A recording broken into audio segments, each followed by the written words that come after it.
నమస్తే welcome to PCW news.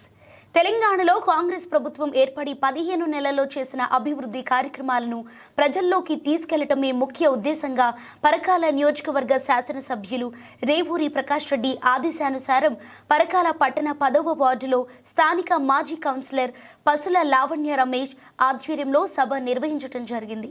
ఈ కార్యక్రమంలో పట్టణ కాంగ్రెస్ అధ్యక్షులు కొయ్యాడ శ్రీనివాస్, ఆలయ committee chairman Kolukuri Rajeswara Rao, Parakala municipality మాజీ చైర్మన్ సోదా అనితా రామకృష్ణ, పట్టణ సమన్వయ కమిటీ సభ్యులు, కాంగ్రెస్ పార్టీ సీనియర్ నాయకులు, కార్యకర్తలు, కాలనీ వాసులు తదితరులు పాల్గొన్నారు. ఒక్క రేషన్ కార్డు కూడా మరి ఎవరికి ఇవ్వలేదు.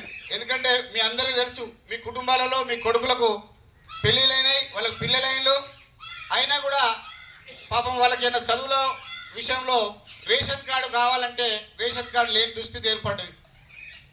అటువంటి సందర్భంలో దామాష ప్రకారం జనాభా లెక్కల ప్రకారం మా వాటా మాకు రావాలి అని మందకృష్ణ గారు ఎన్నోసార్లు మరి ధర్నాలు, రాస్తారోకోలు, ఎంతోమంది అమరులైనలు అయినా ఏ ప్రభుత్వం కూడా అప్పుడు చేపట్టలేదు వర్గీకరణ. మొన్న సుప్రీంకోర్టు తీర్పు వెలువడిన వెంటనే మన గౌరవ ముఖ్యమంత్రి గారు అసెంబ్లీలో ప్రకటన చేసి ఎస్సీ వర్గీకరణ చేపట్టడం జరిగింది. అంటే కొన్ని నిర్ణయాలు తీసుకోవాలంటే